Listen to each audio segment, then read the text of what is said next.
Bonjour et bienvenue sur le Livroscope. Ici, je résume pour vous les livres les plus inspirants, captivants et utiles en quelques minutes seulement.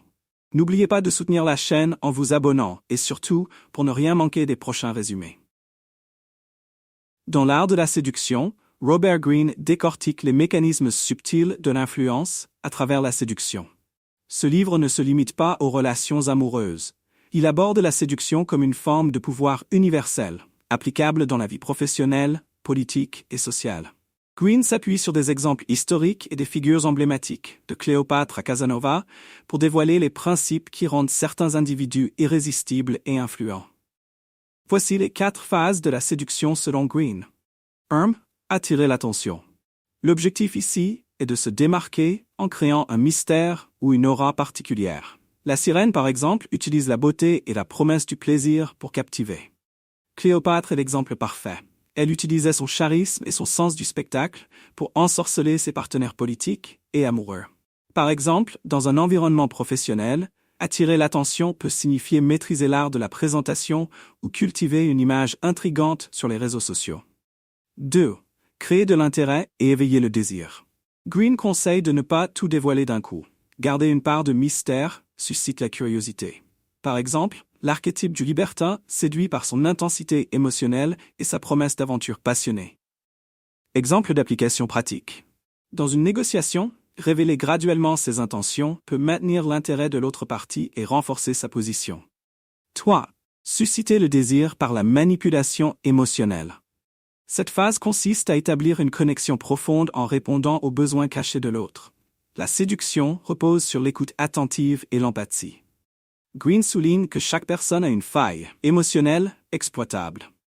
Les publicitaires utilisent des messages émotionnels pour toucher les désirs inconscients des consommateurs, une forme de séduction collective. La phase de la soumission ou conquête finale. Une fois la cible séduite, le séducteur doit consolider son emprise en créant une dépendance émotionnelle. Greene met en garde contre les manipulations excessives qui peuvent mener à des relations toxiques ou des revirements inattendus. Napoléon utilisait des discours enflammés pour galvaniser ses troupes, créant une loyauté fanatique qui assurait son contrôle.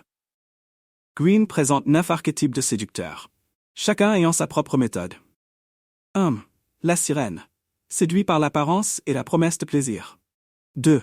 Le rake, utilise la passion brute et l'intensité émotionnelle. 3. L'amant romantique, crée un monde de rêve où tout semble possible. 4. Le mystique utilise le mystère pour intriguer et fasciner. 5. Le charmeur s'appuie sur la flatterie et l'attention aux détails pour gagner la confiance. 6. Le dandy, séduit par son anticonformisme et son allure unique. 7. Le naturel, attire par son innocence et son authenticité apparente. 8. Le coquet, maintient l'autre en haleine en alternant proximité et distance. 9. Le chef, implique l'autre dans une aventure passionnante. Ces archétypes sont toujours pertinents aujourd'hui. Par exemple, dans le marketing, une marque peut adopter le rôle du mystique en cultivant une image exclusive, ou celui du chef en inspirant une vision forte. Leçon clé à retenir pour une application moderne. 1. L'empathie stratégique. Comprendre les besoins cachés des autres permet d'exercer une influence subtile mais puissante. Dans un contexte professionnel, cela peut se traduire par une écoute active lors des réunions. 2. Le contrôle de l'image. Créer une aura de mystère ou de compétence attire naturellement les gens. Sur les réseaux sociaux, les personnalités publiques utilisent souvent ces principes pour construire leur marque personnelle. 3. La manipulation émotionnelle éthique. Greene met en garde contre les abus de pouvoir. Une séduction réussie repose sur une connexion sincère et respectueuse, sans exploitation excessive des faiblesses d'autrui. L'art de la séduction de Robert Greene n'est pas qu'un simple guide de manipulation. C'est un manuel pour comprendre les dynamiques humaines et développer une présence captivante.